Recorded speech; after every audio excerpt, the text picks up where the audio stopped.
Squirm comes! Yes, ladies and gentlemen, welcome to Salem, a town of witchcraft and mystery, as brought to you by Disney in 1993. So, Kenny Ortega. When you hear that name, you probably think of several things. Stuff like The Newsies, High School Musical, or God help me, the Descendants trilogy. However, Oh, goodness me. to his credit, he is known more so for the good than the bad. What do I mean by that? Well, we're here to look at one of his most famous classics, Hocus Pocus. Yes, chances are, if you had Disney Channel at some point around Halloween, you probably saw this movie because, yeah, it got played a lot. Nowadays, with streaming taking over, it's on Disney Plus, of course. However, what if I told you that Hocus Pocus was not always the big popular Halloween flick that it is these days? Let us turn back to 1993. See, Disney looked at this movie and thought, this is a movie that's about witches, literally takes place on Halloween, has a whole lore centered around All Hallows Eve, so let's release it in the spooky, terrifying month of July! Oh, wait, what? Yes, no, I am serious. In a movie that pretty much breathes and lives on Halloween, they released this on July 16th of 1993. I guess to be fair, it's not like it's the first time. I've grew up, back when I was growing up, there were plenty of more horror, like not so much horror, like scary or even other horror movies were released outside of October. Oh, don't get me wrong. Releasing horror films outside of October is nothing new. However, releasing a blatantly Halloween movie, well, okay, let's just say this. It did not do the movie any favors at the box office.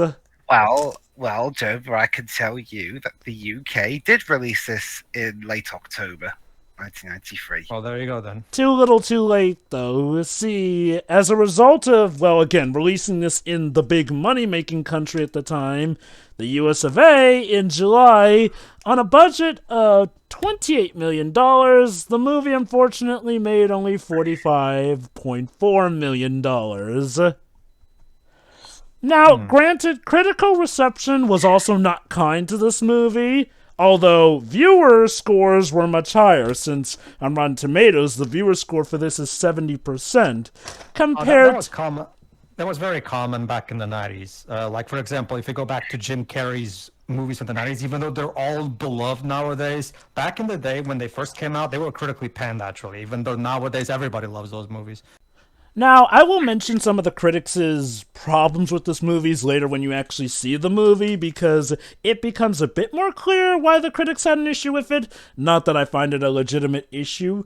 However, you need not fear, because if ever there was a movie that later pretty much got vindicated by history, it is Hocus Pocus. Like, to call Hocus Pocus's fan base a cult following would be an understatement. No, people go crazy over this movie. I can't even begin to tell you how many people have recognized the song "I'll Put a Spell on You" from this here or that. So it's like it's had its own goofy movie style renaissance, basically. Kind of. It also helped that, Disney Channel came about here. Basically, Disney thought, hey, we've got a Disney Channel, except, instead of pumping this in July, instead they pumped this big every October here and there. Like I mentioned... It feels like a Disney Channel original movie. Well, ironically... The sequel is the equivalent of that.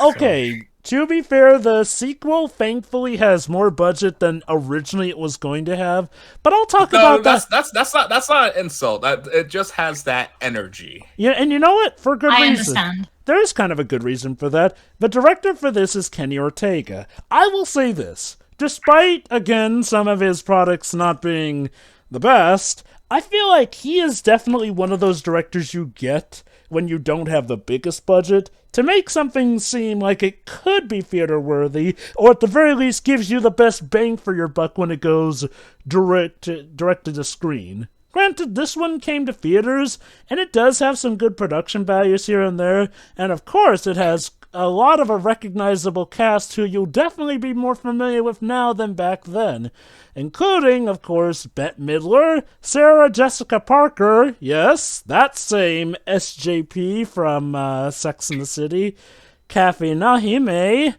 Omri Katz, and a young at the time Thora Birch. As for this movie, like I mentioned, it became a big cult phenomenon. It got its own standing among Disney to the point where I would not be surprised if this eventually shows up in Kingdom Hearts. Holy cow. It has its own segment at... Please. It has its own segment in Disney Halloween parades. That can show you just how big it is. And they had a big 25th anniversary, which got its own little video on Disney Plus as well. And, of course, this culminates with it finally getting a sequel, and unlike the first movie, the sequel is a big success. But before we can talk about the sequel, let's talk about the original that started it all. So, assuming you're watching this on a digital copy, start at the original 2D Disney logo. You know, the one that literally comes with the castle being drawn in. In 3, 2, 1, click. You know, between all the Disney logos, it's sadly the CGI one that comes back the least in these digital re-releases. Granted, that was, I guess, more so the Pixar one, but still.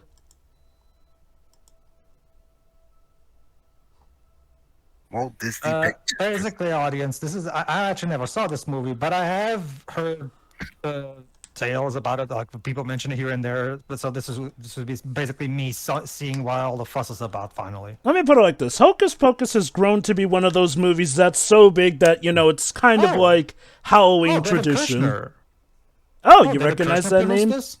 He's the producer of the Child's Play franchise, Jova. Huh. Well, there you go. It's linked. He's still producing it to this day. Okay, but where's Tom Holland? Sarah Jessica Parker. Well, that's another weird coincidence. Honestly, though, this movie does have a lot of Child's Play energy. I mean, granted more family-friendly, but, let's just say, by Disney standards, this movie can be pretty dark. Yes, Vanessa, not Vanessa. Vanessa.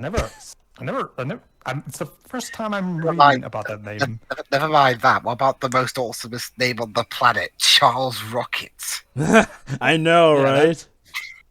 By the way, Vanessa. Hey, want to know a fun fact? Guess what? Originally, the lead male role for this was supposed to be played by our very own Leonardo DiCaprio, but he declined to pursue What's Eating Gilbert Grape instead. All right. I got Jova. Hey, Jova, I know Dog Jones. John Dabney. Okay. Okay, not know him personally, but I recognise the name Doug Jones. He was the physical Silver Surfer. Mm-hmm. So wait, is that this Count Leonardo DiCaprio? Again, it's funny. Originally, they were supposed to have Leonardo DiCaprio in the lead role for this movie. Yeah, this was back when he was still 13, I think. Man, if we had to talk about a movie that Leonardo DiCaprio was considered for the role. Well, Titanic was in 97. Damn, so I ruined it. 15, maybe. So our story begins with a brother noticing that his sister seems to be being lured away to the Forbidden Woods. And the cinematographer is apparently Japanese.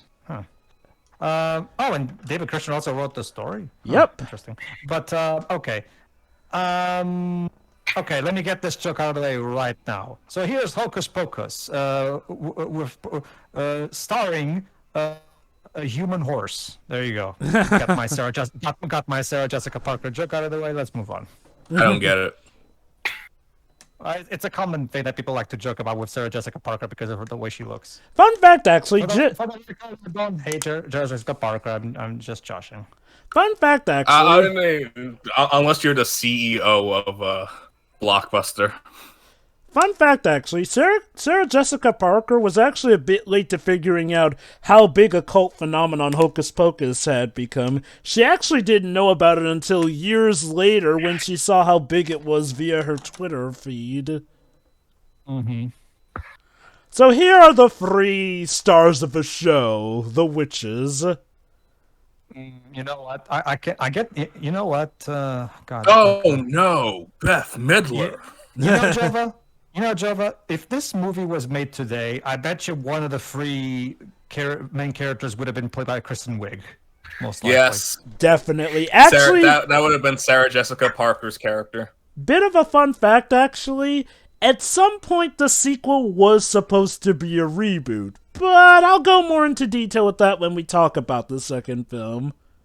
Aside from the main actresses, did anybody from the original return for the sequel? All 3 of the main actresses. Well, I get that, but the writers, the director, the producers, anybody? A few did. Let me check.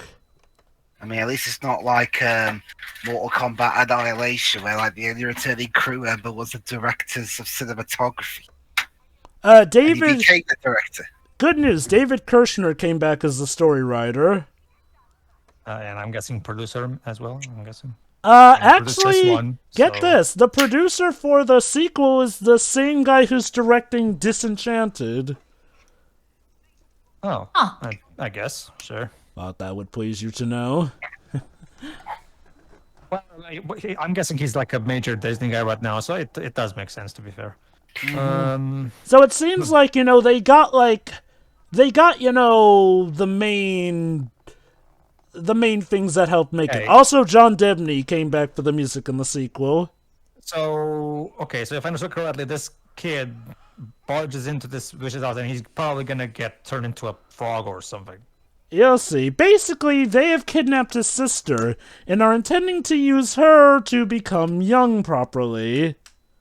Oh, so so basically Gruntilda triple-fied herself. Like, Pretty much. Actually, I was going to make the same joke.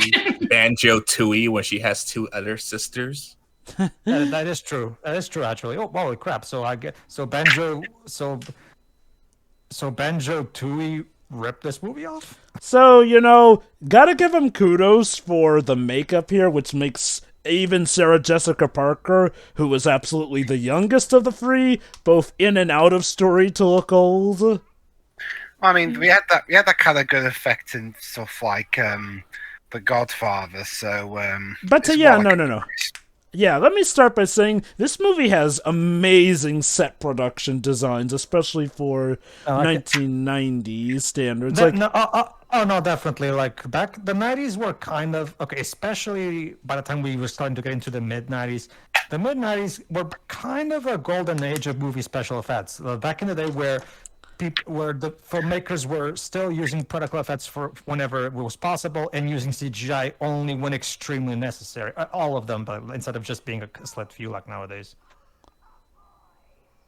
I mean, I'd argue that quite a few films these days are doing that. Well, they do this, but it's not everybody like it was back then. Because back then, of course, everybody did that back then out of necessity. But now that there's much more, now that there's a lot more that can rely on CGI, a lot of filmmakers, like Nolan says, keep taking lazy shortcuts.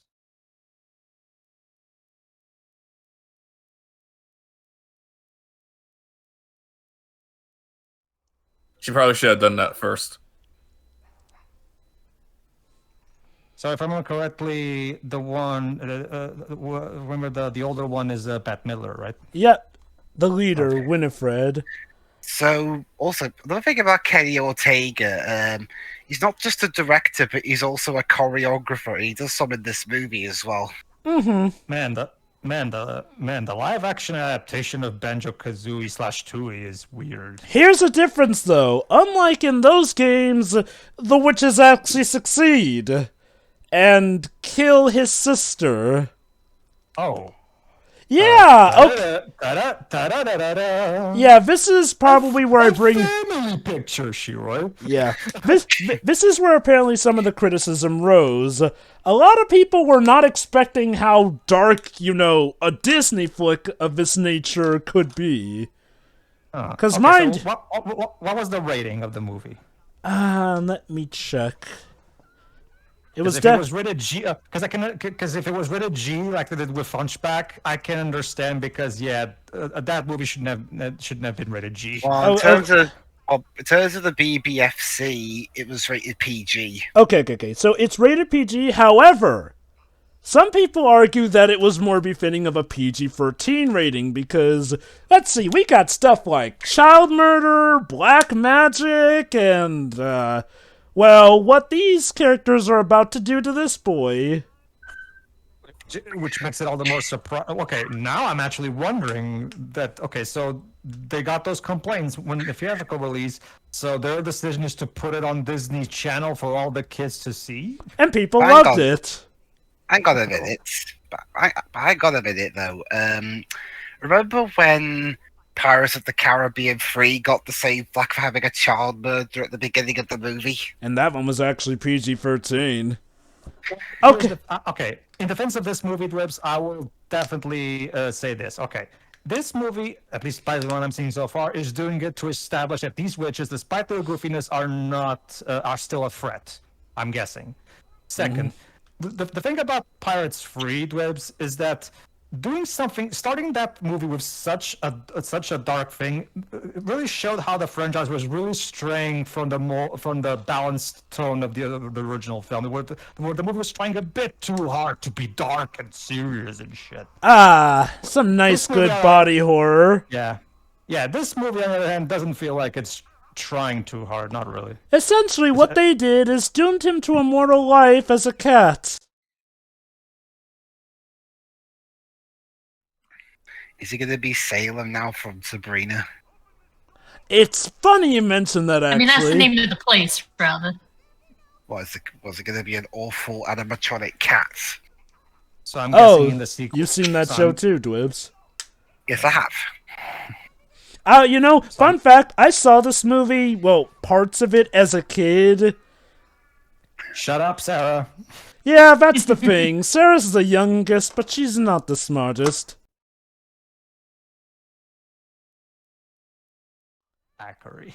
So, let's see. They killed his daughter and turned his son into a cat. Which, yeah. Wait, guys, you're doing it wrong. You don't hang witches, you burn them. Actually, hanging There's works fire too. behind them. Maybe they're gonna do both.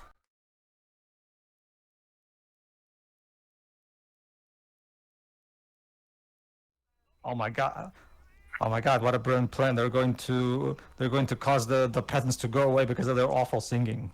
Actually, that was just a trick to get them to drop the book. Because now, Winifred here can cast a spell.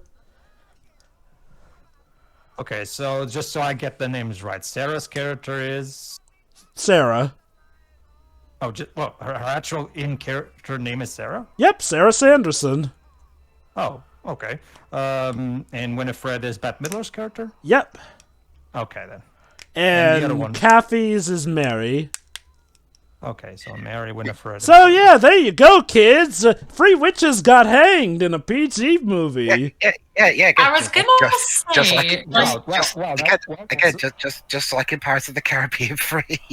that was a short movie. Also, I don't know, does this movie at the very least is starting to actually set its tone as the first thing? Also, yes, the tragic irony, Thackeray, who's been turned into a cat, tries to tell his father, but his father thinks he's just a black cat. The reason people complain about that movie is because it really clashed with the tone of that was established in the first movie that people preferred far better. Also, one thing to keep in mind, Wibbs, the darkness of this movie was more so a complaint from the critics, not so much viewers.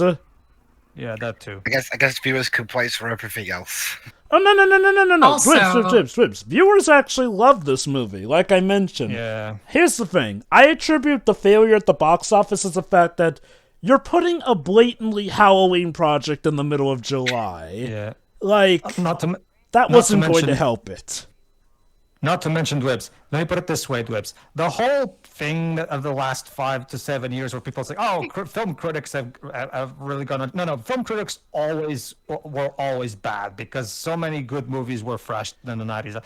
This was always a thing. Remember, even back when the original Star Wars came out, Dwebs, there was the critic who said, if you took away all the special effects out of this movie, it's just the most banal story you could make. God, I wonder how silly that man feels nowadays. I mean, look, The Empire Strikes Back in the day was ridiculed as well. Yeah, and that was considered to be one of the greatest sequels of all time. Are you talking about, is that Armored White or something you're talking about? No, Armored White wasn't a critic in the 70s. Let me just finish by saying this way. Movie critics have always sucked. There was never a golden age of professional movie criticism.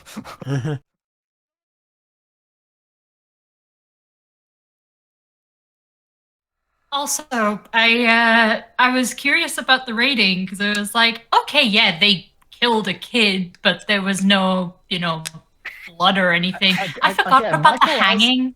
Yeah, Michael Eisner really had a habit of calling the MPAA and saying, hey, can you keep the rating of this movie low, please? I know, right? And you know what? In some sense, ironically, he did expose a lot of kids to stuff that they would end up enjoying. When you think about it, this is Hunchback of Notre Dame, just, live-action style, which is probably why they can only get this lower to a PG rating instead of full-on G. Okay, I will admit that this movie is darker than I thought, but I still have my doubts that we're going to have a perverted old man lusting after a young woman. Oh, no. My point is, it's a... How do we tell him?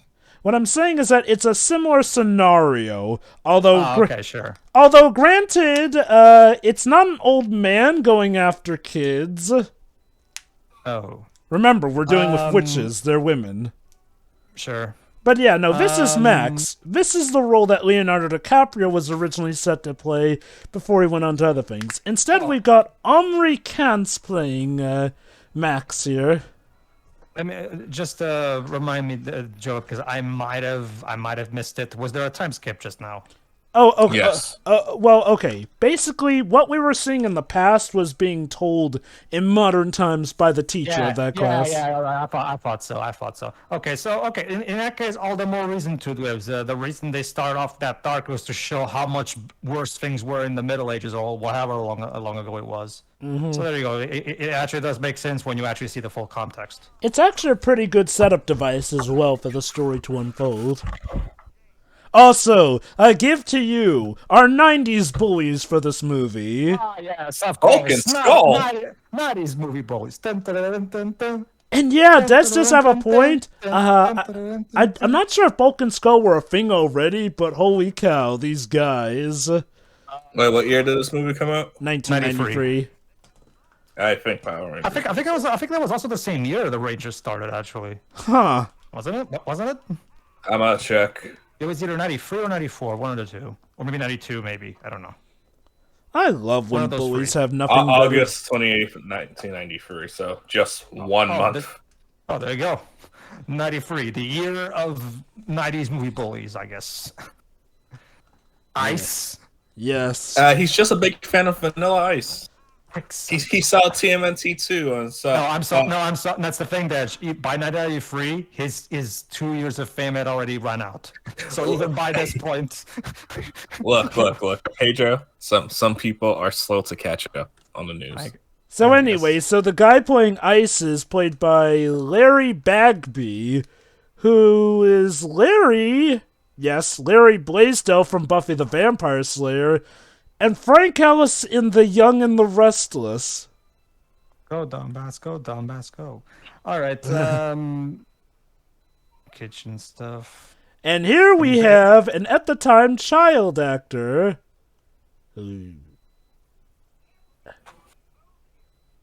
yeah. Basically, he's a kid who's not exactly doing so well in this new school. Again, another 90s cliche.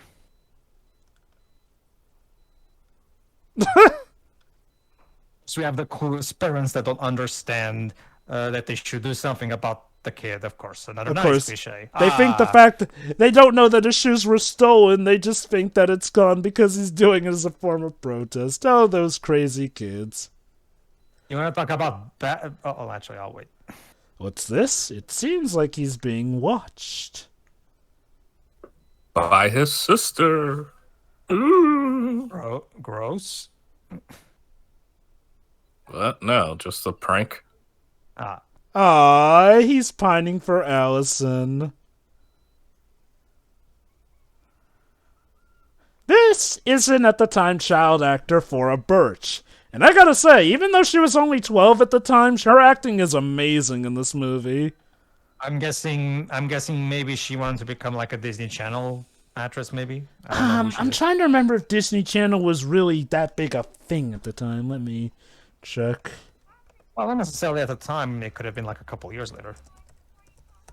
Well, okay, remember, this was a theatrical movie, so this actually did not start off as a Disney Channel original. Sure. Oh. Okay, so I'm going to take a wild guess and say that they're going for a history repeating itself angle, where this sister is also going to be kidnapped by the witches to steal their youth and all that shit. In a sense. Anyway, so the Disney Channel was founded in 1983, so yeah, that actually was a thing by this point.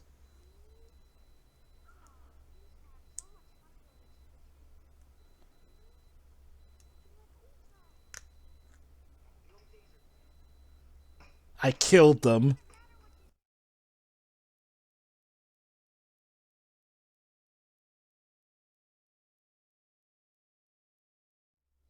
No one understands me.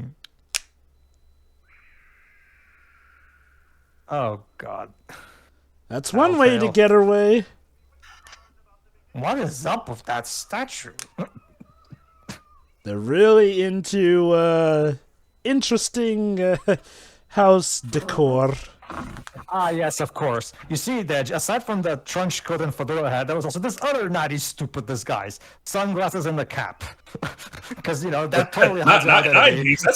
That's still a thing. Remember Captain America Civil War? I guess, yeah. The perfect disguise. Just put on a trench coat. Oh. I don't know, Fedora. Dej. I don't know, Dej. It worked for the Turtles during, like, Exactly. 7 years. Or 10, actually. This is 10 years, so...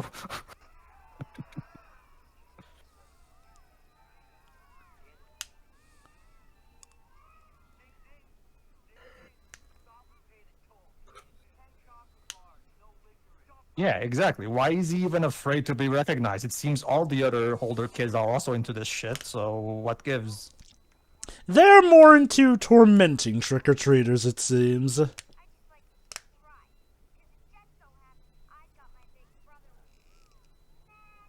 Oh, you're gonna be one of those sister characters, aren't you? Okay.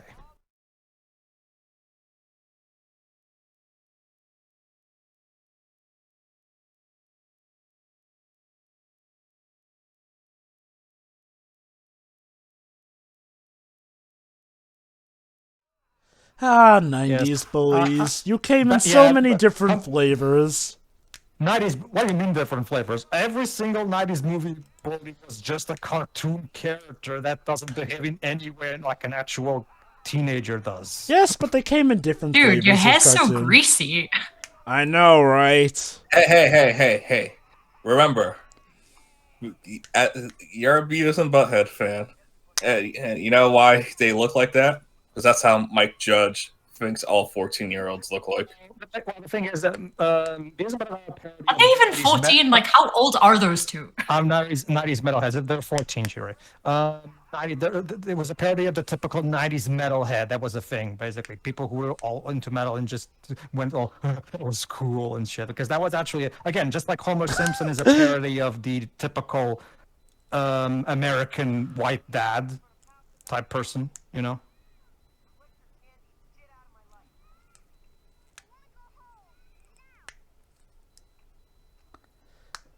Maybe shouldn't have said that.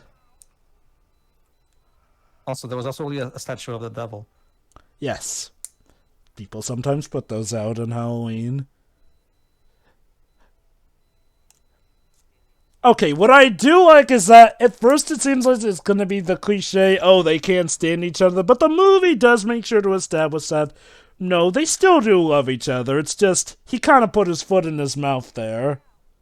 That is cool, but at the same time, one cliche that I don't particularly like from the 90s is, of course, the whole kid who just moved and he just does nothing but whine about it. Like, I'm just like, dude, moving is hard for everybody. Get over yourself. To his credit, he will eventually, because he's definitely pining for Allison, who he has a crush on. Mm-hmm. Well, there you go. There you go. That was your first person to, get with in this new town. Again, that's one thing I do like about this movie. It has some 90s cliches, but it never gets to the point where it feels like it's a detriment to the movie.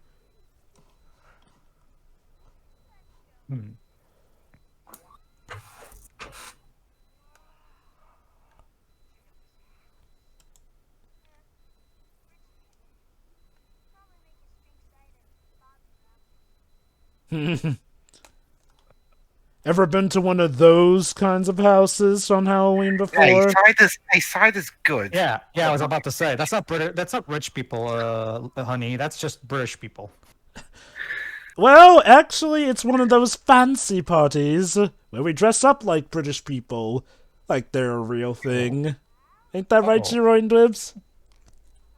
I guess to be fair, it's less antiquated than the dress Cat wore in Casper. So there's that. Oh God, yeah. Seriously, what was up with that dress? That looked like something my grandma would dress. Like, maybe that one was just extra antique. I wonder why they're dressed as colonials. well, it's Halloween. I mean, isn't this part of it? Mm-hmm.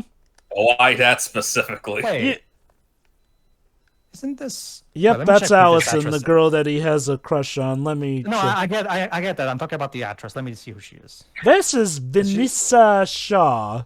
Also, I see your sister's being your wing friend. Yes.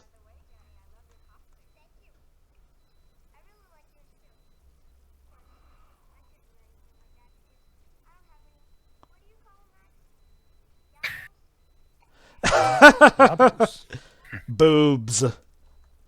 Oh. What is wrong with you? She's just being his wingman. Hey, did you know that my big brother loves boobs? You have those, don't you? Especially yours. This is actually another 90s cliche, like where the love interest girl for some reason finds it cute when she finds out that the boy has been checking her out. Granted, if it turns out she was into him as well, that kind of makes some sense. I guess. Also, this is definitely just a me thing, but I've always found little sibling characters in movies annoying, no matter what movie it is. This one is fine enough, I'd say. Like, she has some bouts here and there, but, she's charismatic enough. I mean, I've seen worse so far. See, the problem with bad little sibling characters is when they're literally just nothing but an annoyance. What, like the one in Alaska? Alaska. I don't. I never saw that. The one where he. Well, there's that movie, the Nostalgia Critic. Oh, the one with Charlton Heston in it. Yeah, and that shitty song where he says, "Well, I wish the father had died and not the mom." Yeah. It's like Joe was saying. It's not Vanessa with an A, Vanessa with an I. I've never seen this name before. So basically, the old Sanderson cottage where Emily was murdered has been turned into a museum, but one that's closed down because apparently spooky stuff happens around there. Oh, never mind. I guess she's never been in anything in particular that I know, so I guess I must be... Go into like a... This is a cemetery, right? No. It's actually the cottage where the witches used to live, but it's been converted into a museum. Money must be registered. Okay. Oh yeah, by the way, Binks, the guy who got turned into a cat? Yes. Well, Sean Murray, who played him physically, Disney felt his voice was too contemporary for a character who lived in the 1600s. So in both human and cat forms, he got dubbed over by Jason Marsden. Huh. Okay. Neat. And we know Jason Marsden was going to have quite a career with Disney. Yeah, like the Weekenders. Oh. What did he do? Yeah, he was Jason Marsden. Jason Marsden. Well, I know him most from Weekenders. He played. He also played Max in. Oh, him. Yep. Okay. He's also in He was also in an episode of Even Stevens. He's also in a lot of Square Enix stuff too. Yeah. Well, he's a prominent voice actor. Okay, so remember how the ritual of the black candle goes, essentially. If a virgin lights the black candle, then the witches will come back. A virgin, specifically. Well, this movie's surprisingly naughty. Yes. Well, it could mean pure. No. No. I will give this kid credit. He is perfectly fine with admitting he's a virgin, if only to test out the curse. Okay, so let me recap this real quick. There's 3 witches who consume the souls of little girls for rejuvenation. Well, kids in general, but yeah. Kids in general, yeah, they eat kids for youth rejuvenation, and they can only be summoned by the ritual performed by a virgin. Mm-hmm. Are you sure this movie is made for kids? Again, it's only PG. Uh-oh. Turns out that ritual may have been real, Max. People who rated this movie weren't exactly paying attention. Again, you just gotta love how Disney were really willing to go pretty dark. I mean, I'm no stranger to it. I mean, Captain Scarlet, a show that shows characters being crushed to death, is rated U. Can I just say how ironic it is that we've got... I know, it doesn't matter that they're puppets. Can I just say how ironic it is that we got all these Disney projects that were way darker than people were expecting, and they're darker than the movie that Disney actually intended to be dark, The Black Cauldron. And I still agree with Pedro that Hunchback shouldn't have got a U rating. Well, the thing is, Jova, with the Black Cauldron was severely screwed over by a lot of things during development as well. Krassenberg. No. Believe it or not, Dej, Katzenberg actually called that project out for the disaster. But didn't he delete some footage or something like that? Believe it or not, from what we understand, what he deleted actually, was not really going to help the movie. Here's the thing, Dej. While Katzenberg would eventually leave the company in shame for how bad he is, he was part of the team that helped Disney get back on their feet with the Renaissance. Pretty much, Katzenberg had to be the bad guy who said, guys, we can't just think about what Walt would have done. And in a way, we have him to thank for the Renaissance really going above and beyond that. And now WWE is seemingly having to learn that. Hey, here's the thing, Dwebs. I don't know how it is over there in the UK, but in America, usually if it's puppets being destroyed, it's up for grabs. Usually in ratings. Well, I mean, again, Captain Scarlet is a pretty dark show. There's characters falling to their deaths. There's being crushed. Shot. You know the drill, Dwebs. Unless we see blood and gore, normally it's a-okay if it's puppets. Yeah. Not to mention. Also, can you stop sniffing children, please? Shiroi, I believe that this is what they've been doing since the beginning of the movie. At this point, it's just who they are. So basically, here's how... I know that. I'm just asking them to stop. So here's how I think they're going to stop, Shiroi. That's the problem. So here's how it goes. Winifred's the leader. Sarah's the youngest, so she tends to be the one who seduces. Okay, she usually seduces people of proper age, but she's also the one for luring children with her song. Yeah. And Mary is the one who's best at sniffing out children. I really have to wonder what she was told when she was pitched this role. Like, here's a role for you. You're a kooky little witch who sniffs children. Oh, Mary? Kathy, I guess.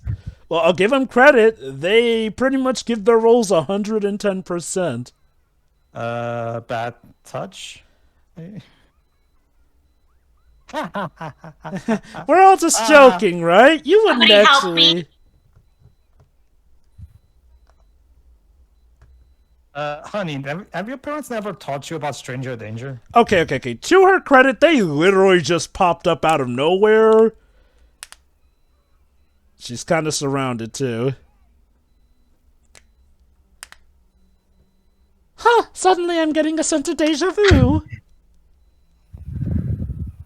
Yes, I believe I zapped the older brother last time, too. Oh, she's a Sith? Yes. Now a Disney product.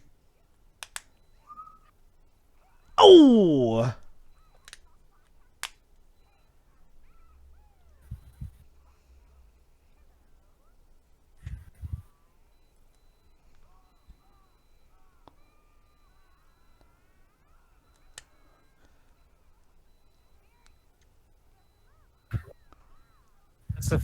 I get the feeling, sure, their thing is that they're Oh, look at constantly that, pushed- guys! Even before Rapunzel, frying pans were being used as weapons.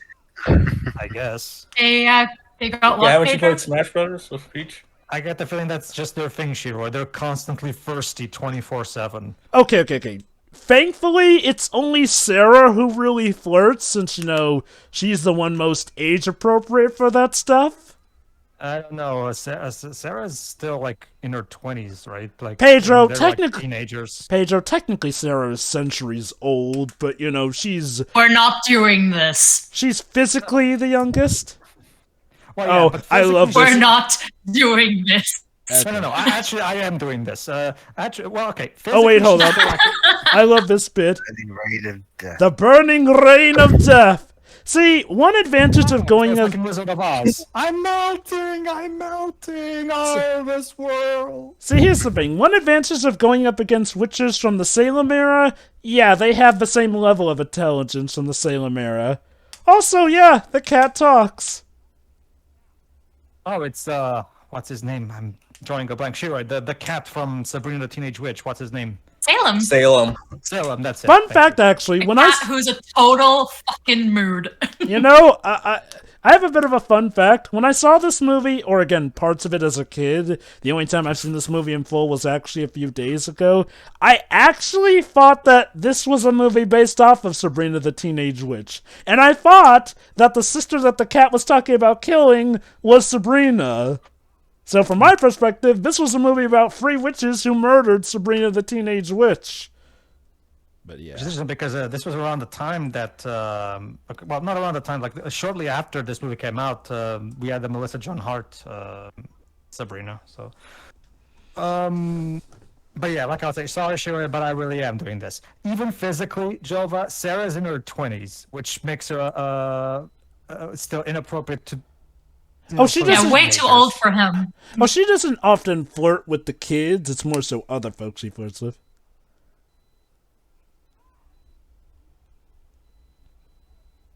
Also, I love the costumes in this movie. Okay. Yes, that's one thing. They're witches from Salem times, so, well, use Salem logic in modern times. I don't know if you noticed it, Shiro, but just now while Sarah was jumping, we could see her underwear for like a second. Oh.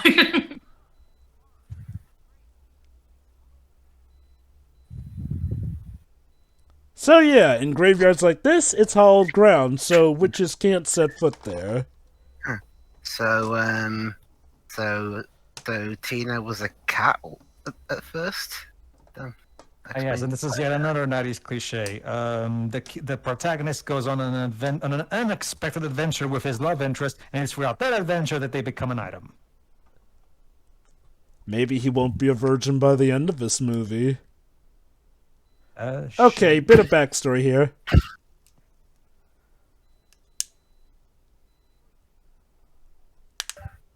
Damn! Basically, this is the grave of Winifred's old love, who kinda got seduced by her sister Sarah, the young one. So, she poisoned him, killed him, and sewed his mouth shut. Uh-huh. Winifred's very vindictive, shall we say. Wow, in that order even. What a horrible night to have Halloween. I don't know.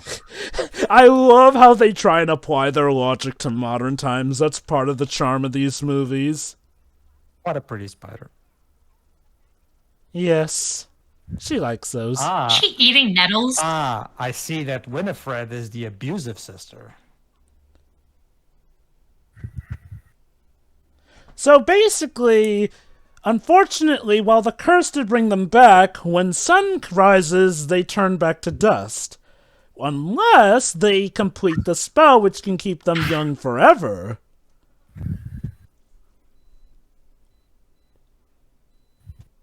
There you go, guys. Hey, girls, if you ever are mad at your men for thirsting after Sarah Jessica Parker, just show them this bit of her eating a spider. That'll probably turn them off. I mean, Jova, usually that tends to not be a problem, so I think we're good. Oh god, to Yeah, some... Jova, there's plenty of freaks out there. Oh god, to some it might actually make her even hotter.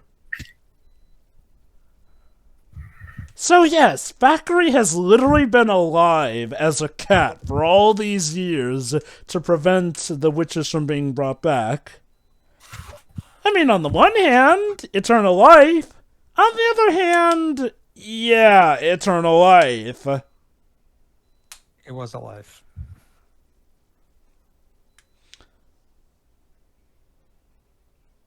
Oop. Well, at least they didn't... Hey, at least she didn't say a nice going virgin. Yeah. Everybody claps on this kid.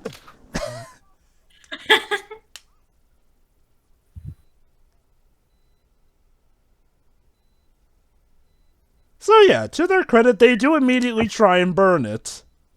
Bad kitty. Yeah, Only problem is it's protected by magic. So here's one thing. Also, it's alive. Yes. So here's one thing. Witches can't set ground on a graveyard. However, that's what they have brooms for. Yeah, I do appreciate that they at least try to take the initiative. It's just, well... Okay, Sarah, we may need to put you on the list there. Look out, she has a branch! A branch! You know, I love how Sarah says that line. Brave little virgin who lit the candle, I'll be thy friend. Okay. To be fair, she's from Salem times when this was more okay, so technically... Somehow that doesn't make it better for me. It's a values... Sure. She's a creep. Well, okay, Yeah, values dissonance. Back in Salem times, this stuff was apparently okay. Sure, and that doesn't make it better, in my opinion. Yikes. However, Winifred has a little loophole here. She's going to revive the corpse of her old dead boyfriend. Mind you, the same boyfriend who she killed, so yeah. Also, I won't lie, as a kid, this scene actually pretty much freaked me out. Which, I mean, yeah, we're literally about to get a zombie, so I can see how that would freak out kids. And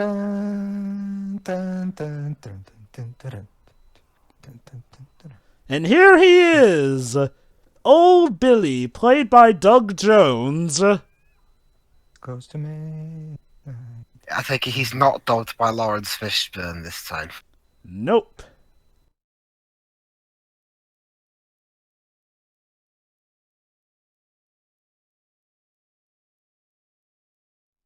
God damn it, you woke me up for this shit. Yeah, he's Pretty like, much, yeah. It's like, I'm literally too old for this. Although he doesn't seem to mind Sarah's company.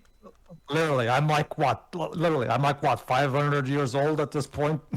And crumbling for it, no hop to it. Oh no. Classic.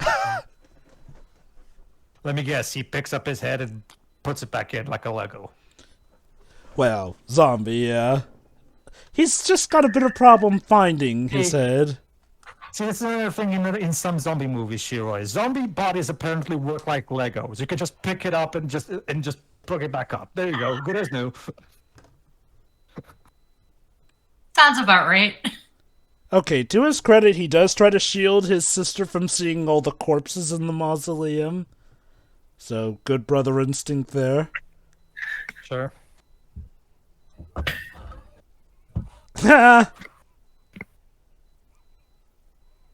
Oh what? Oh what? No. Oh what? No.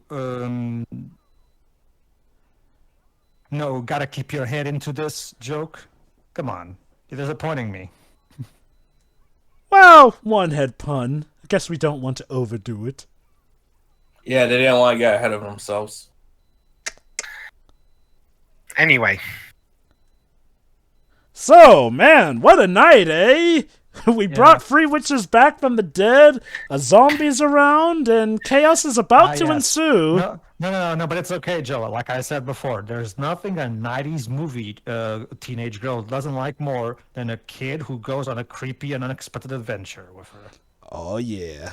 No, I'm serious. Like, there's so many movies during this time period where the boy has a crush on the girl, and the girl becomes enamored with him because they go on this unexpected adventure that was completely beyond their skill level. Now, to this movie's credit, they do seem to hint that the girl may have had feelings for him back at the school and whatnot, so building up on that. Hell, even the new Dora the Explorer live-action movie did that. I still cannot believe how good that movie turned out to be. It did not deserve to be good. I thought it was okay, but I don't think it's like amazing or anything. But it's fine. My favorite bit is still the animated sequence. And the way they worked that in. Like, holy cow! You mean to tell me that every time we saw Dora on that kid's show, she was high as a kite? No, that's meant to be a joke. No, don't. That's what I'm taking from it. It was fine, but not one of my favorite Nicholas Stoller movies. I prefer Storks. I still hold that movie was way better than it had any right to be. I haven't seen Storks. Storks is good. You should watch.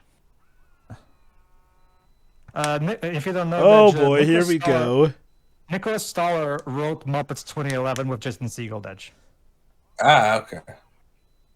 Oh, for a second there, I thought that was Will, not Will Arnett. Not Will, what's his name?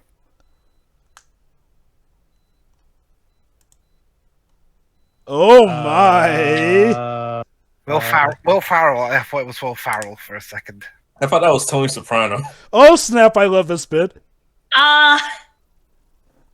Also, that line out of context. Well, Shiroi, help me with this bit, Shiroi. Pretend you're a movie executive. Okay, miss, I've got this brilliant idea for a kids movie. It's these 3 old ladies who want to eat, who literally want to sniff and eat children. And yet,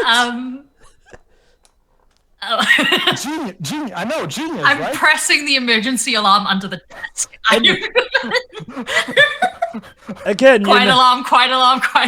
You gotta love how when you simplify a good movie down to its basic premise, you kind of sometimes get a yikes when you think about it.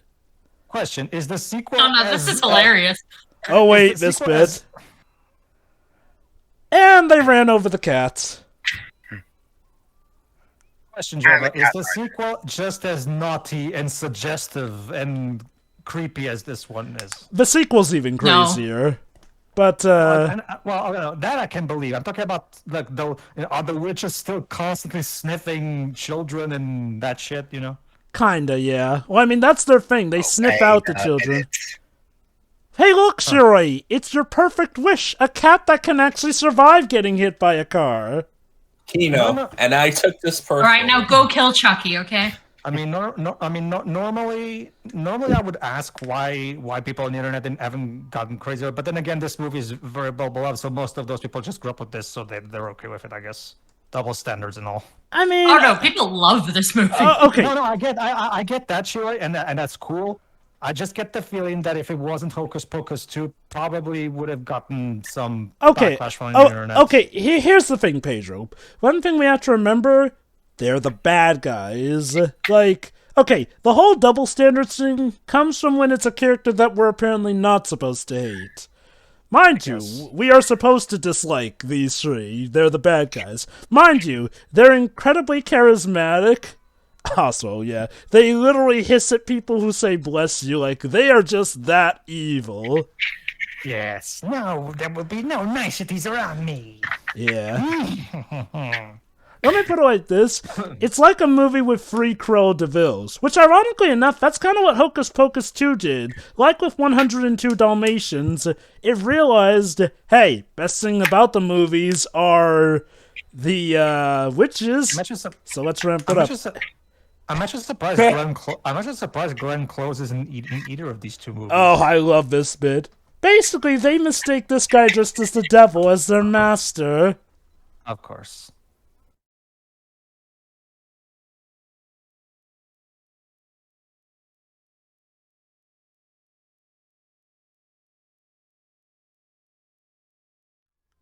Oh my god, it's Bette Midler, run! Oh god, this scene's funny too. I'll get you for this, Midler.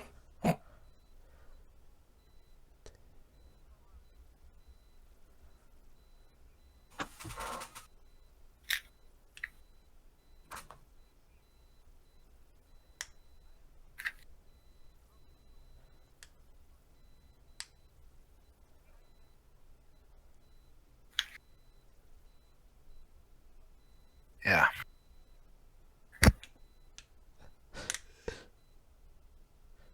I know what you might be thinking, but just wait for the payoff. I want to see where this goes.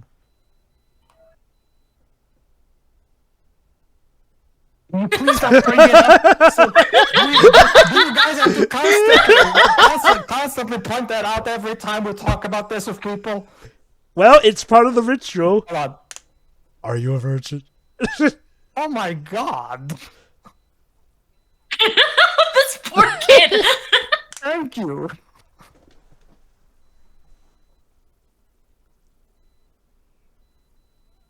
Wait, hold on. Wait for the payoff, though.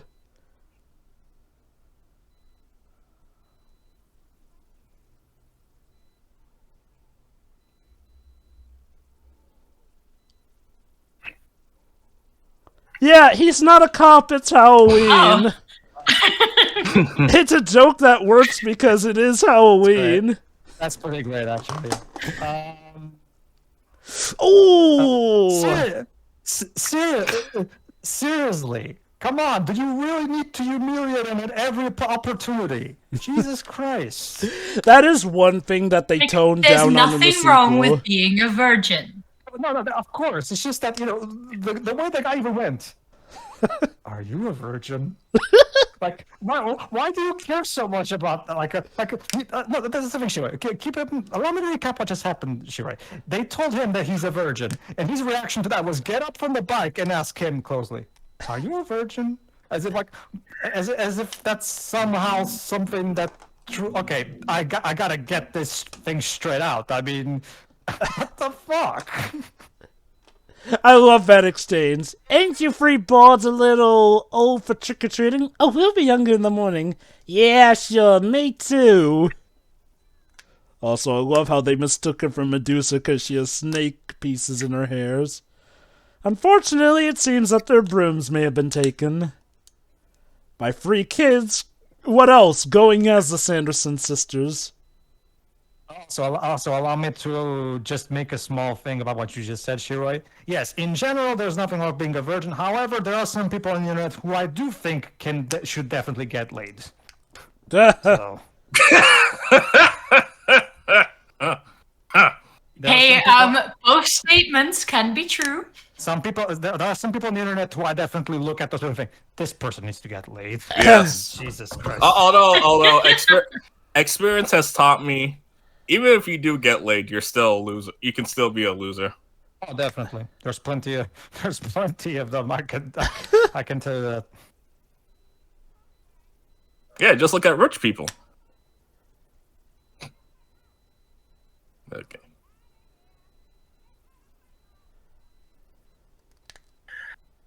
Deji, I think your takes have been getting colder and colder lately.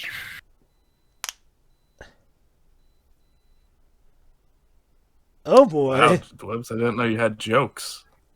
But wait, I don't see John Sim anywhere.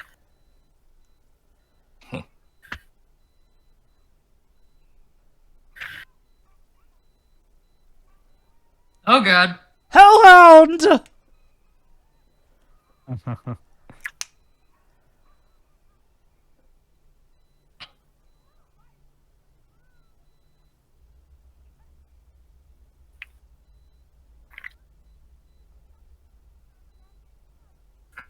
I guess they believe in finders keepers.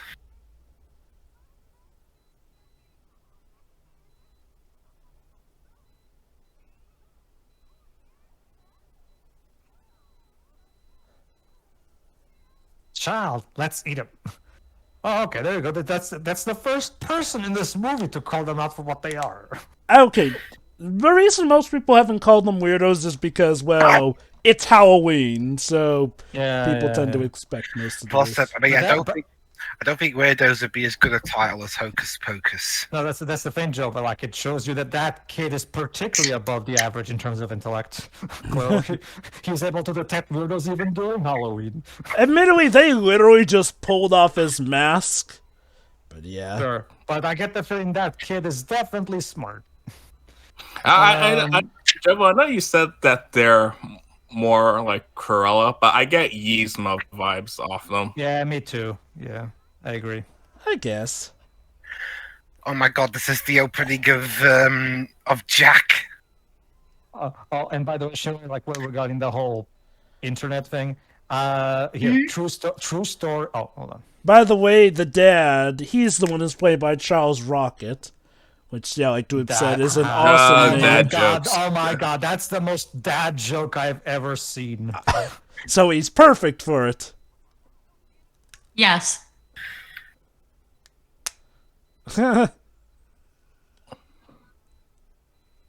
Oh, this bit coming up.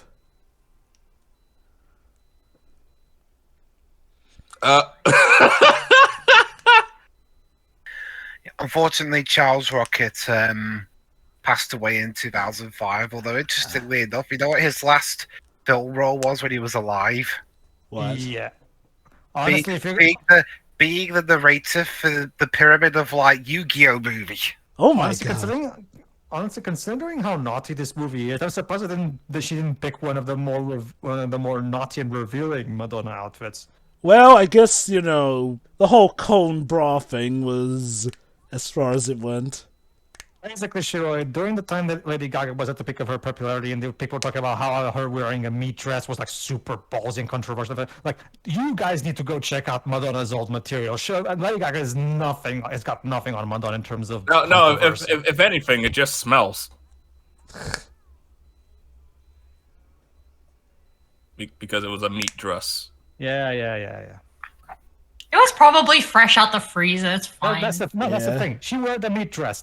That's nothing. Madonna sometimes would show up full on naked on stage here, right? Like, so Lady Gaga's got nothing on Madonna, I assure you, in terms of being ballsy and controversial. Are you telling me that people have selective memories? No, it's just that they're not aware of it, most likely. True. Oh yeah. It's either that or they have selective memories. That can be a possibility too, yes. Wait, Sarah. Sarah, stop flirting. We have a job to do. Please. At the music. Why did you stop it from singing, kid? Are you a virgin or something? No. You see, there's 3 evil witches that have come back from the dead. And no, I'm not getting over that. Oh, this bit.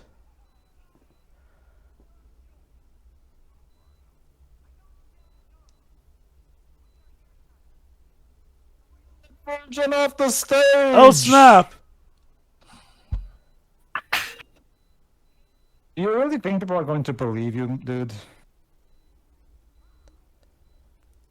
Actually, the witches decide to use this to their advantage. Yeah, exactly. Like, what did you think was going to happen, Danny? And of course, here's the iconic scene that everyone remembers from Hocus Pocus. The song number. I mean, when the choreographer is also the director, then, well, yeah. Yep. I love how the little sister doesn't immediately clogged up her ears. It's because they know that the witches are about to use this to bewitch. Mm-hmm. Also, this film was co-written by Neil Cuthbert. Do you know what other film he's most famous for? What? Pluto Nash. Ugh. So, he took a bit of a step down after this. Well, that's the thing. Remember, technically, he wrote Pluto Nash before this film came out. Oh, yeah, because Pluto Nash was a bit of a black box. My whammy fell on you. That I could take that as an innuendo, but you know what? There's plenty of them out there. But yeah, no, like, this movie has everything. It has some song and dance. It's got the over-the-top performances. I definitely can see why this is a Halloween classic. And yeah, despite them having just this one main song number, okay, there's technically a few song numbers, but you know, this is like the big one that everyone remembers. They perform it very well.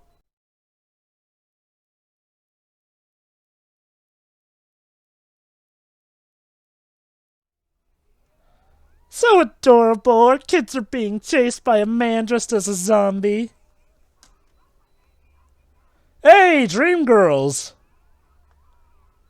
Okay, even if they don't necessarily believe the witches thing, the fact that, you know, their young daughter at least is being chased by a bunch of older people is not raising them any red flags. Well, they think it's all part of the show. And that's the thing. They've also kind of been bewitched, essentially. Remember this. Another 90s cliche. It's kind of like how in the end of Goofy movie, where Goofy and Max go right in the middle of the stage during the concert, and somehow people think it's part of the show. Now, keep in mind, Winifred just said, "Dance, dance, dance until you die." She wasn't kidding. Basically, now those people are bewitched to dance forever. Have fun, kids! Don't worry, they'll be fine in 30 minutes. Oh, by the way, Allison, are you actually going to, I don't know, do something useful? No. So far, she's done nothing but just tag along. Like, she really is just, like, so far at least, she does come across as another terrible 90s trope of, like, the girl is basically just there to be a love interest for the main character. She does a bit more later on, but yeah. It's because so far she hasn't done anything.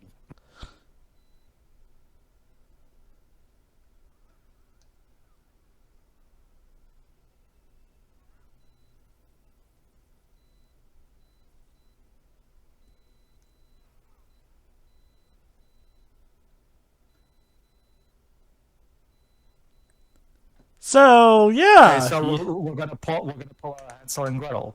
So yeah, you're guess. wondering what Allison is going to contribute. She actually has an idea. All right, let's see what it is. A prison for children. Yeah, that sounds like a good way to describe school. Okay. More specifically, high school. But tush. There you go, sure. This is where Wednesday got it from. Huh, now I understand. Reminds me of a time I literally described my secondary school as a prison on a radio show. Did it have bars? You did? No, it just looked like one. Now I understand. This is a prison for children.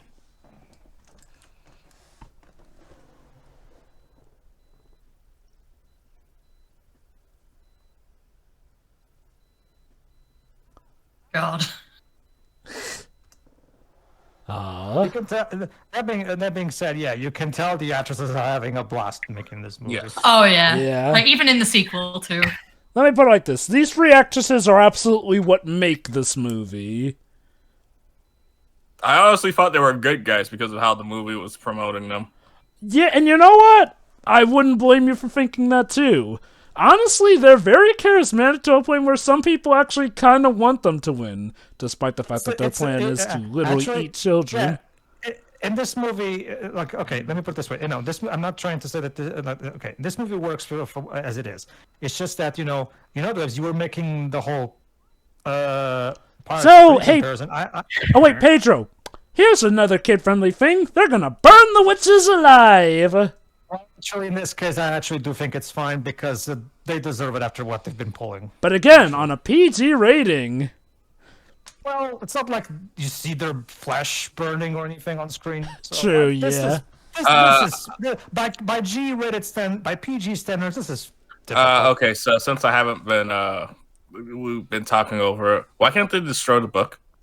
Well, okay, remember, Dej, the book is protected by magic. They actually literally did try to destroy it near, the start with the lighter, but it was propelled by the magic. Nah, it's not gonna be that easy. Okay, so fun fact, when I saw this movie as a kid, again, I never saw this movie in whole until a few days ago.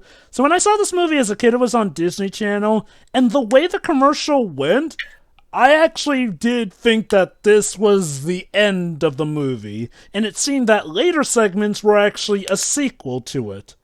Boy, was I mistaken, but yeah. But hey, it's not all bad.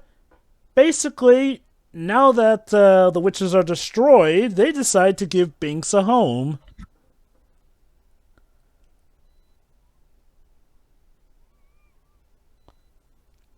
So yeah, there you go, Pedro. Allison came up with a plan that would defeat the witches. However, why do I get the feeling it's not going to work? Well, keep in mind, though, their mom and dad aren't home, even though they probably should have been home by now.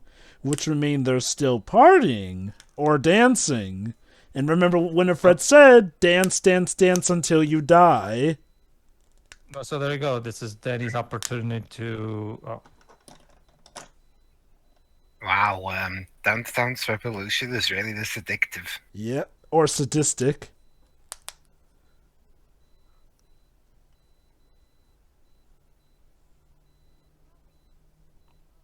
Oh, they're sleeping together. So Danny's solution is, even though Binks may be immortal, she'll just have, the entire family look after the cat for each generation to come. Okay, I know this is going to come across as really off-kilter for me to say, but I'm sorry. I have to mention this. Much like the whole girlfriend sleeping on top of the boyfriend thing, no, that's not a good idea. Because you know what happens when a boy has his girlfriend sleeping on top of him? Here, guess what happens? Erection. If you're not, okay, I was trying to precise, but yes, that is what we are all adults here. Yeah. Also, this movie hasn't exactly, been clean. No, I get that, Joe. It's just that I felt like it wasn't necessary to just spell it out, Okay, actually, physically, we're all adults. Mentally, I'm not too sure about everyone here. Because here's the thing. The whole it's romantic that she's sleeping right next to him, like he's like on his lap. No, that's not a good thing because that's going to hurt. That's gonna hurt us. Get off me, please. Let's do it opposite here. I'll be on top of you. That works. Look, Pedro confirmed to be a bottom. Actually, yeah, I do prefer to be on bottom. Actually. Oh my. Deji, we actually have a common sex joke over here in my country. I prefer to be on the bottom. Let them do all the work. Oh boy. So yeah. I like how she took issue with chicks and not him calling her ugly. Ooh.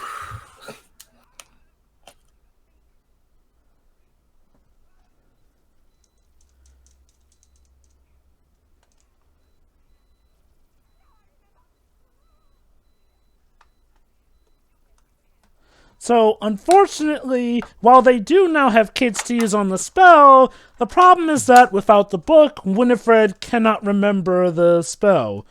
Ironically, Sarah's the one who remembers the ingredient. So, Dwebs, we were talking about Pirates Free earlier. Here's another thing that this movie does better than Pirates Free. See, one of the big problems I have with Pirates Free is how the movie asks us to sympathize with what the pirates do. The problem is, it doesn't matter if they're funny and charismatic; they're still bad people. Same thing here. Like Joel was saying, yes, they're funny, charismatic, but you should remember that they're still the villains. You know, because and this movie is aware of it. Pirates Free. Not so much. I will give Pirates 3 some credit. I feel like Pirates of the Caribbean does recognize that pirates are an evil. It's just that between them and the East India Trading Company, they're the lesser of two evils. Oh, still a virgin, are you, Max? Oh God, please, finally, thank you for getting off. By the way, I felt something weird. By the way, Max, Right. I felt something weird and stiff under my behind. Do you know what that may have been? No. So I'm sorry, Sherry, but I'm standing my ground on this. Trust me, for us dudes, can you imagine how you know the basic concept, right? So can you imagine how fucking hard, difficult for us it is to be on that condition, on that situation? Sorry. I mean, it's only the girl of his dreams and everything, literally exactly. sleeping on top of him. So no matter how much I tell Sounds him like a you problem. No, well, yeah, because we're both. We have different equipment. Of course, it's our problem. You're doing exactly what she wants at this point. Sure, word that better. Look, Shira, no matter how many times we tell the little boy to go down, he just won't go down in that situation. Okay. Anyway.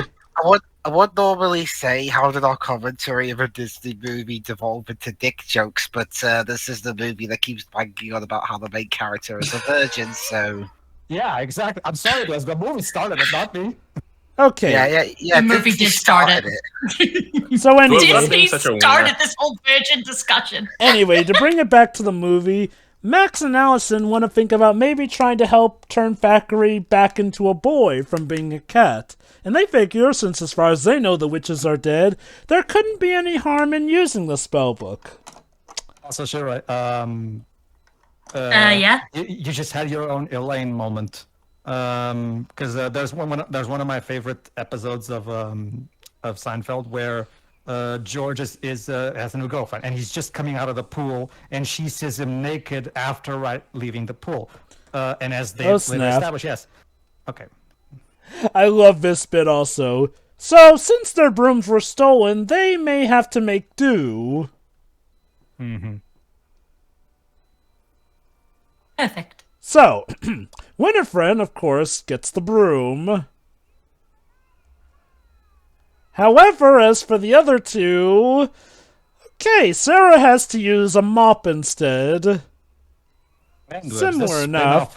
But as for Mary, she has to use a vacuum cleaner. Apparently the rule is, if anything can be used as cleaning supplies, you can use it to fly. I've seen this joke in cartoons before, yeah. Hey, Debs, this Kiki spinoff is really weird. Yeah, no, is this the bad future for Kiki? I wonder. There you were saying, Pedro? Hold on, this seems important. Oh, yeah. Okay. What salts? Oh, never mind. Wait, what was that water shot? What? That's the witches coming. They're flying. Oh, okay. The editing there was a bit weird. Uh-oh. Yeah, you listen to Max. You think you mean Binks. I mean, I've only seen this film one before, and I'm more familiar with other Jason Martin roles, so... Mm-hmm. Well, oh my god. So Max is mad at Max. Why, yes. Oh, snap. Yes, I have seen a Halloween movie. Well, this is a Halloween movie, except, okay, in Britain it was. Yeah. It really is baffling that Disney fought to release this in the United States in July. Like, I'm not saying you can't have a horror movie, but come on. If you flavor it this much in the Halloween stuff, release it in Halloween time. Well, I mean, it is pretty weird. I mean, Disney I remember Disney Channel UK once had a marathon of Santa Claus movies in like the middle of the year. So yeah, salt, of course, may help protect them from any supernatural threats or whatnot. Since, as far as I know, the zombie may still be out there. Oh, damn it! Cock blocked by my sister possibly getting kidnapped. Alright, and yes, this is another 90s cliche, Shiori. The cliche of how people don't need to have actual relationships or common interests. As long as they're both attractive, true love shall shine forth. Admittedly, we have gotten to see their development, their relationship develop across the arc of the film. So I wouldn't say it completely came out of nowhere. I don't know. I feel like the movie didn't really... I love that. They're dickish like that. Like, there's Sarah waiting in Danny's bed, and then they wait into the closet just to show, yep, we kidnapped your sister, and there's nothing you can do about it. I mean, to be fair to Kenny Ortega, as a director, I think he did manage to get over that trope, like the High School Musical films, for example. I know, right? Those are all about the romance and development. See, my thing is that I don't think the movie dedicated enough time to goofy movie. This ain't when it comes to that. I'll say that. Oh snap! They literally blew up the house. Jesus. Again, it's just to show that these witches mean business. Indeed, but yeah, Shirai. Basically, what happened? Okay, so she sees George coming out of the pool, and she sees him naked, and she's looking down and is like with a look and says, "I was in the pool. No, they don't get it. I was in the pool." So he goes talk to Jerry about, and then they ask Elaine, "Do women know about shrinkage?" What do you mean? When a man goes to swim, it shrinks. Yes, like a frightened turtle. Like, why does it shrink? It just does, Elaine. Okay, it just does. Like shrinkage. Damn it. Anyway, so I'm just kidding. Sorry. So Sarah's little talent is that she can lure children with a lullaby here, and you may have heard this one. It's the "Come Little Children" one. Essentially, now that their plan is set in motion, they can bring a whole smorgasbord of kids to feed and fuel their immortality and eternal youth. It's starting to feel like the climax of the Power Rangers movie, where all the parents are hypnotized by the ooze. Hey, Dwibs! It's a modern Pied Piper for kids. That's another 90s thing. Except this time it's the adults. But I don't see a mountain anywhere, though. Oh, no. Like, they're luring all the kids away, just like in the end of the Pied Piper. Mm-hmm. And that's the thing, though. The Pied Piper, was he meant to be a hero? And and the final bit of that, Shira, is that Elaine even says, "I don't know how you guys walk around with those things." So there you go. Sure, that's the equivalent. You had your Elaine moment with the whole. It sounds like a you problem thing. I'm so glad that show is on Netflix. Yeah. I've been giving it a watch here. I love the apartment one where they all have a chance to have this super great apartment, but for dumb reasons they all pass it by. No, Jova, I will fight anyone on this. Seinfeld is the funniest TV show ever created. Well, I mean, TV tropes would disagree with you. Well, no. Okay, Dwibs. To be fair, okay, you need to. It was more a joke at the name. Because the trope is called Seinfeld isn't funny. Basically, Pedro, to explain, the trope Seinfeld isn't funny isn't saying that Seinfeld itself isn't funny, but it's talking about the phenomenon where, okay, you know how a show that was like the original version of something doesn't seem funny because later iterations or things that took inspiration for it did it and ran it into the ground? That's kind of like that. Yeah.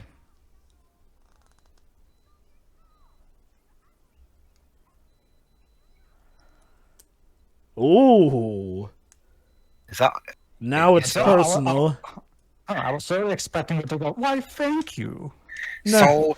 Your soul being sold. Does that explain Thora Birch's performance in Dungeons and Dragons? So... Maybe Dungeons and Dragons is the bad timeline where they did manage to drain her of most stuff. Alright, guys, gotta save this little girl from being eaten all up by these 3 old ladies. However, first they have to feed her the potion. Again, I gotta repeat. Da-da-da.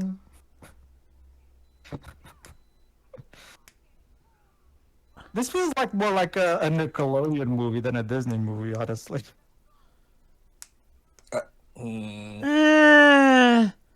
I understand what you mean. Okay, let me put it like this. If you mean it in the good way, sure. In the bad way... I mean in a good way. I mean as in like the way how it like the way it takes all those, how risque it is for what's supposed to be a PG movie. Okay. That's what I mean. Oh no, don't come early! Drop the potion.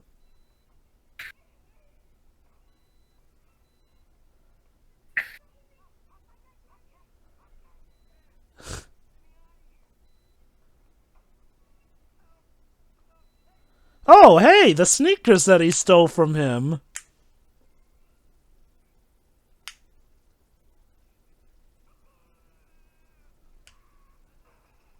And yep, just like Thackeray did, he makes sure to get rid of the potion.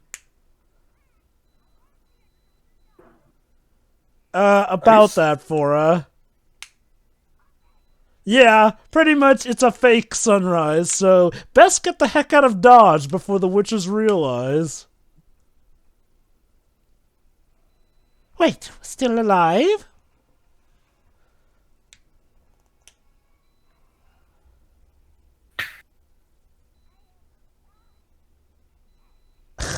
God bless Sarah's performance.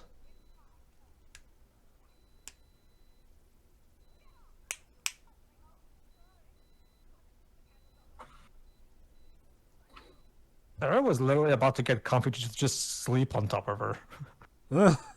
Yeah. She's not very bright.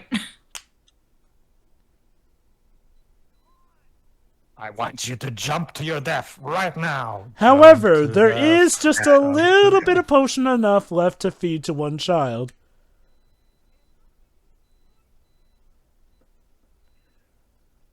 So yeah, they have tons of children that they could give it to.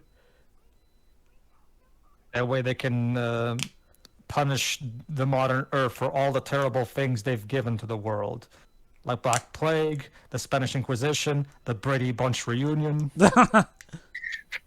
However, as we mentioned before, Winifred is a very, very, very vindictive person. Mm-hmm. Oh, we get that. Basically, it's personal, so the one she wants to feed the potion to and eat is Danny. Yeah, I'm tempted to make the first Power Rangers movie my birthday pick. Oh, sure. I still have a lot of fun with that movie. It's not good per se, but if you just watch for what it is, which is delicious 90s cheese, it's actually really enjoyable. Damn, the driver's test didn't prepare me for this.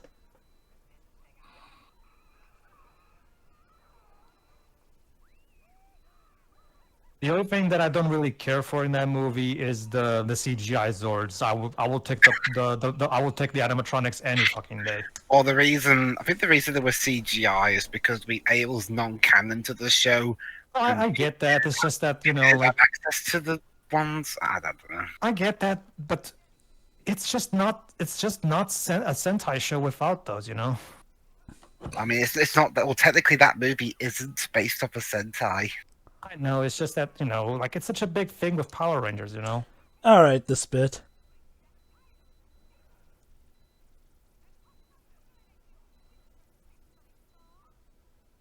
Finally frees his mouth of the stitches.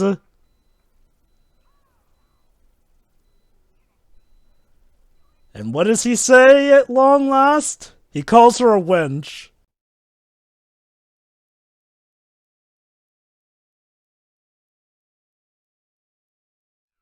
There you go. Has very Jack Sparrow energy. Yeah. There's our H-bomb for the movie.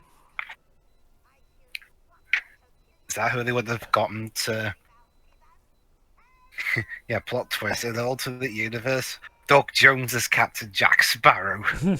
Basically, he has gotten so sick of it that he literally just switches sides.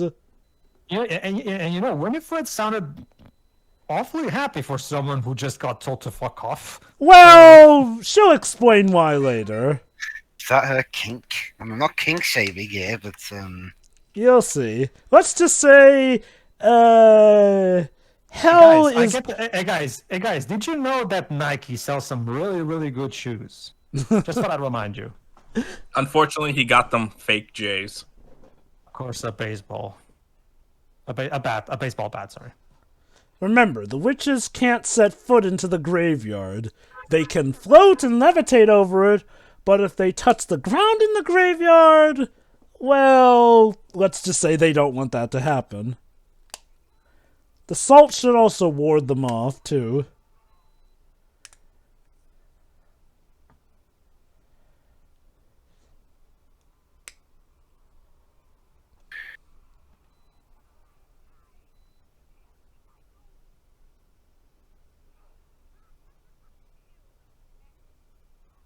You should probably get closer so you can hit her. There you go. who's thy doom? Unfortunately, she's stronger than she looks. If only, I kind of wish that the song "Stronger Than You" from Steven Universe was around this point, because then we could have an evil reprise of it. Well, there's a Sans version of it.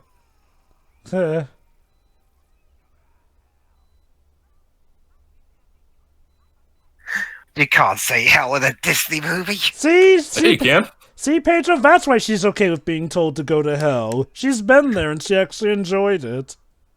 And Kind of reminds me of that. It reminds me of that bit in the in Hook where it's like, oh, can someone give me a hand that looks like I already have? Yep.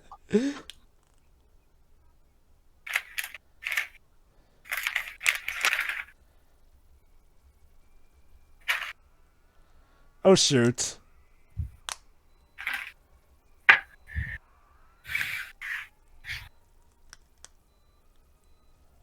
What? I mean, you were all just standing and sitting there. Well, that didn't work, I guess. You made like no effort to move or anything. The director told me to. Look, Dwebs, I'm a virgin, okay? Cut me some slack.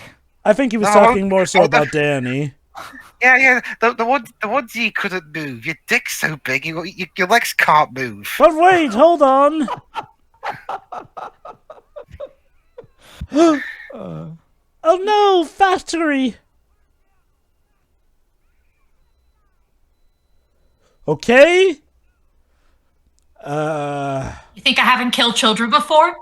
Third option. He'll drink it.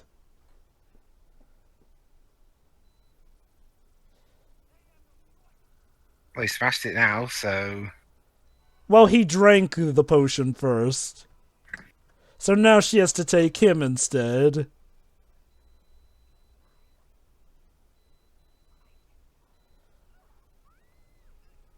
I would totally sacrifice my sisters if it were up to me.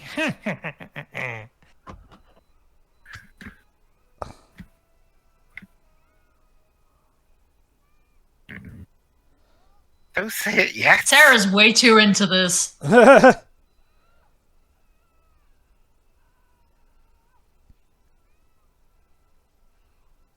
Pull it down. She's literally sucking. Pull a choice of words. And then Danny's like, did I just score?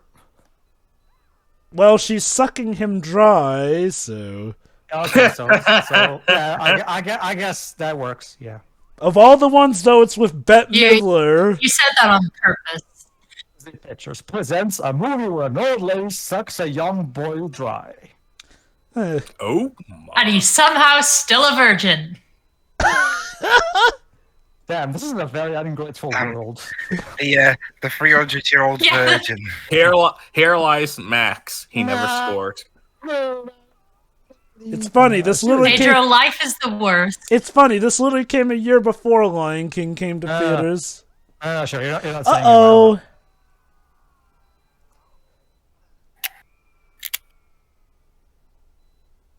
You're not saying it right, Sherry. Life is the worst.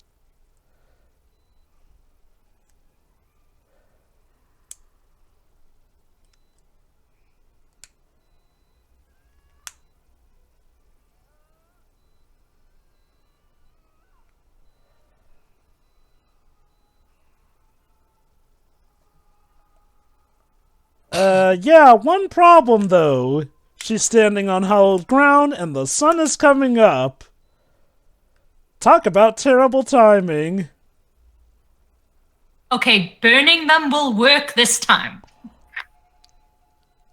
So that's what happens when a witch touches hallowed ground. She gets turned to stone.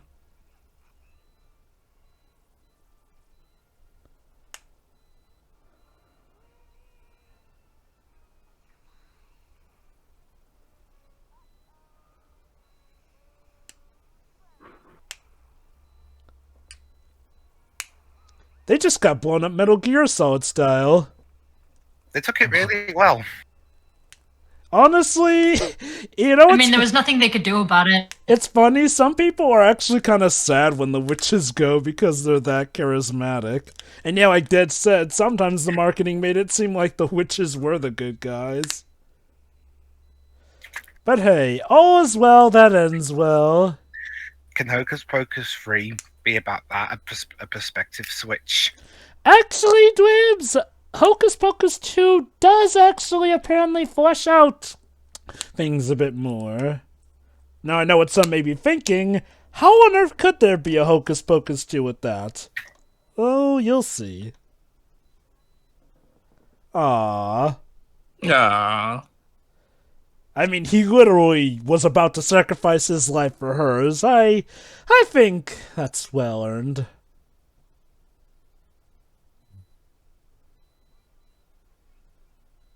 Can I go back to sleep? Yep.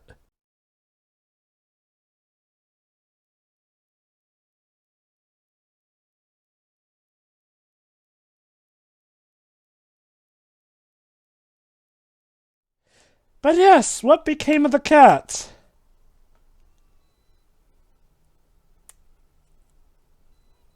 He became a time sweeper. But wait, hold on. He's supposed to be immortal.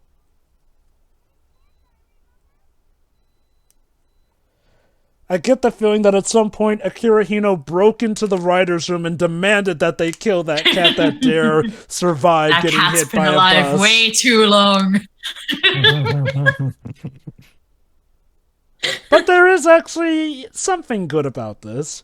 See, now that the witches have been defeated, that means that the curse has been lifted, and now his soul is finally free.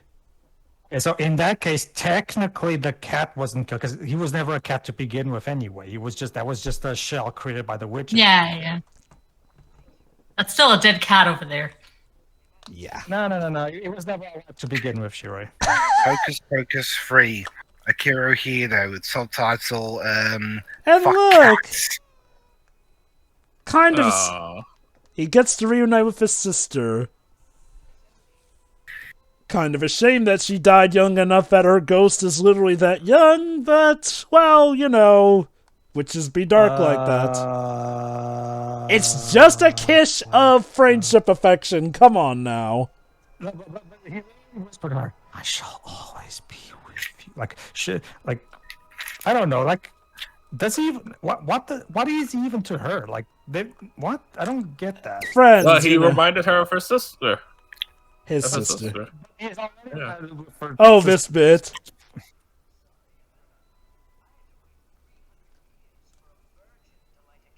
Oh my God! One last seriously? one for the road. You really had to run this joke into the ground, don't you? I mean, it's one of the few times I don't mind it, actually. Because, you see, in that case, it's used as a compliment. Because him being a virgin helped Binks be free in the long run. Also, Pedro, if Yes, sorry. sir. You won't be a virgin for long, you know, these two are a couple now. So. Oh, this bit. So the party is finally over now that the witches are dead. I love this line coming from the dad.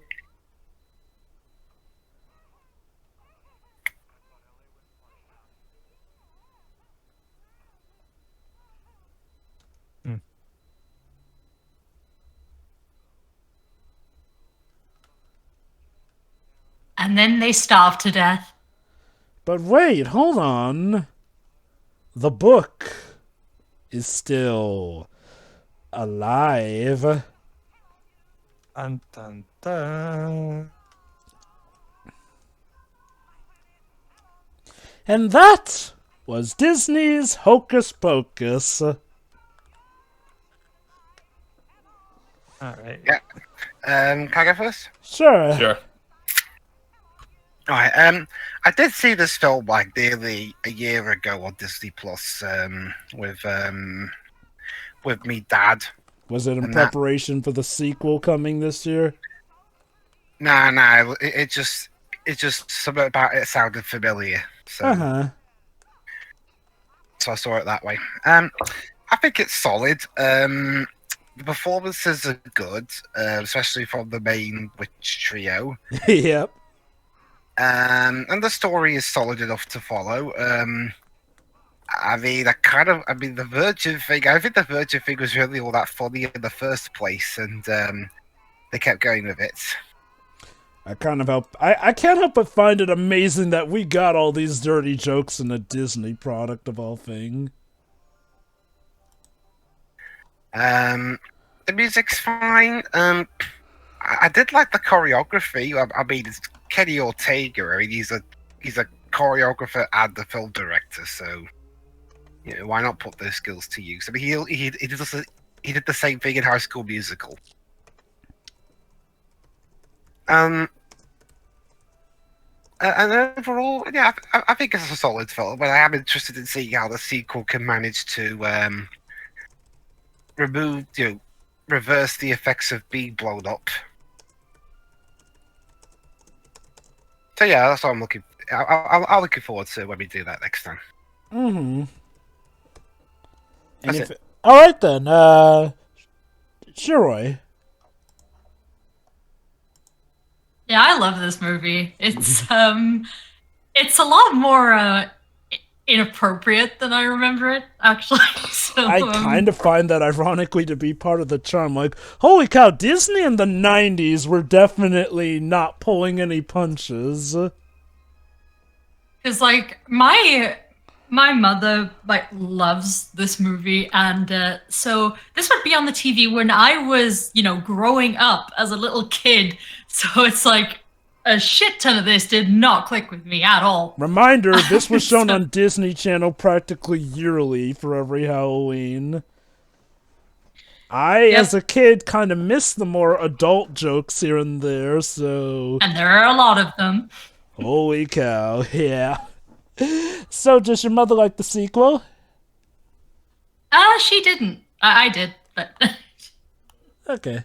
But no, this is just a very ridiculous, over-the-top movie, and yeah, the stars of the show really are the witches because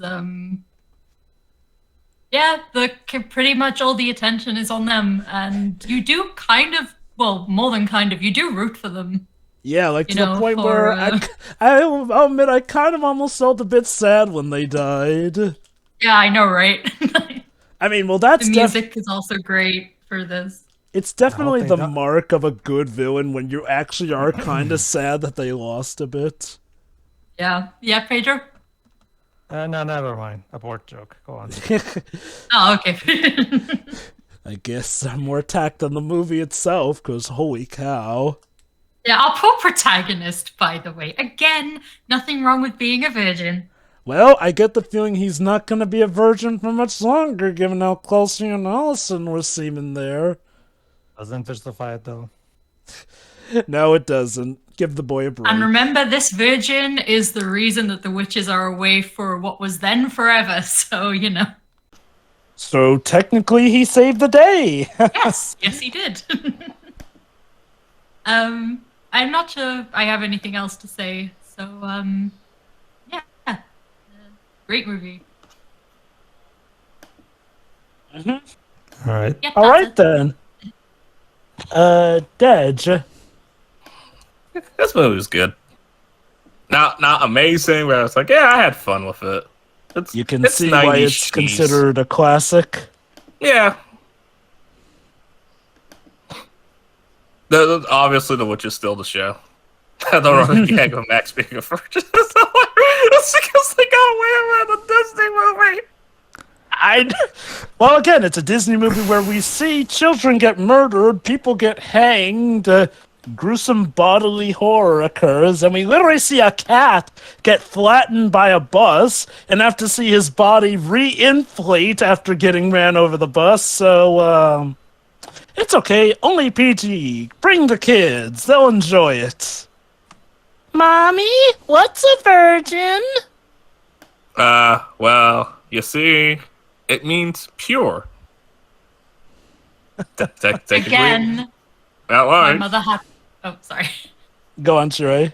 Again, my mother had no problem having this on in the house when me and my brother were growing up every Halloween, so, you know. Wonderful. I mean, my family allowed me to watch Friday After Next and basically the Friday trilogy. I didn't get it. Anything else, Dutch? This is good. I'm good. That's all. All right, Pedro. Oh, this was interesting. Okay, yeah, let's get this out of the way. Yeah, the three main actresses are a blast. That's pretty much undeniable. And yeah, they absolutely revel in this. So that's fun. While Allison did get to do that one thing, too little, too late for me. Not really. Like Allison here doesn't really feel like a proper fleshed out character. She just feels like the generic love interest character, and that's all she is here. Yeah, she does that thing with the stove and the burning thing, but that doesn't even work. So really not. She really ends up being nothing but just a token girl character. That being said, I mean the little sister, she's fine. I mean, for her role, I guess it works fine. The humor is weird. I mean, I understand the whole. Okay, here's the thing. Usually in Virgins, you have to do some kind of sacrifice in magic. Like we have to sacrifice a virgin for this or for that or whatever. But no, in here it's a virgin lighting a candle. And again, the movie never really does anything with this. Like it's just they keep mentioning that he's a virgin, and I'm just like, he's a virgin. That's the joke. He's a virgin, and I'm just like, it's more weird than actually funny to me, to be honest with you, because first of all, like I said, that it feels like a joke with no punchline because it doesn't really go anywhere, and honestly, sometimes it can come across as a bit mean-spirited, to be honest with you. If it's any consolation, this is something that the sequel realized, and they thankfully toned down on that. I can imagine, yeah. Have you heard of this movie called Babysitter? No. Oh, the 2017 flick? Yeah, well, it got a sequel. Like the main character's a virgin, and like the villains need the spell on him so they could be immortal. That does come into play. Well, I mean, okay, to be fair, the whole spell involving a virgin thing, you see that a lot. Oh no, but it does it in a way that's like, oh, they actually went there. Mm-hmm. That he gets laid in the end, so the spell doesn't work. Never. Look, Detch. Never mind that. Like you want to talk really, really what the fuck type of family films. Here's a family film for you. It's called Milk Money. If you don't know what that is, here's the premise: three preteen boys want to see a woman naked, hire a prostitute to undress for them? Milk money. Yeah. Oh, God, No, that's milk what money. that's what I said. And mind you, that was perfectly fine for kids on Disney. It's let's just say that movie is really, really uncomfortable to watch. Oh no! Trust me. Like Hocus Pocus is tame compared to It Milk is. Money. No, it is. Trust me. That being said, just because you're not Milk Money, that doesn't excuse you from really making this incredibly weird and like I said, kind of mean-spirited virgin joke that just is. No, don't like that. No, but that being said, when the humor works, it works really good. Because that joke with the fake cop, that was gold. So yeah, definitely. Again, it's fun. Yeah, it's a fun movie. I think that's part of why it really did become such a classic. Like, it's a movie that's quintessential and encompassing the spirit of Halloween. Mm-hmm. Well, I don't know if I would put it right next to Nightmare Before Christmas, but sure. Well, Nightmare Before Christmas is that special little kind of fusion flick that works for both Halloween and Christmas. Mm-hmm. But yeah, no, I enjoyed it. I don't think it's like this amazing gem or anything, but it's a fun, silly movie for what it is. Sure. That's it. Which leaves me, yeah, I get it with this movie. I really do. Holy cow, it's a blast. The acting is top-notch from everyone, most of all the three witch sisters. And again, they do a very good job at, yes, making them the villains, but making the witches so charismatic that it's kind of sad to see them go, but go they must. Regardless, though, the music, choreography, that's great. The acting and performances really do go on here. It does have cliches, but it puts enough of a spin on each of the cliches that I'm fine with it enough. And I can see why this did grow to have a following. Granted, honestly, I think had this movie been released in October, it probably would have made its money and then some. Again, the fact that the sequel is doing as well as it did, which, oh, shock of all shocks, it's actually released more so in the vicinity of Halloween. Like, yeah, no duh. Granted, arguably, by this point, the fan base for Hocus Pocus was so big that even if they didn't release it in October or, the tail end of September, it might have still just done as good. But again, at least it's nice to see that Disney had better of a released idea in mind with that. I mean, seriously, it seems like Disney releasing stuff at the worst of times is such a running thing. It's kind of insane. But no, this movie, absolutely love this movie, and I'm looking forward to tackling the sequel tomorrow. So, see you in your bed knobs and broomsticks, because tomorrow we'll tackle Hocus Pocus 2. All right. See ya. See you then. Yeah.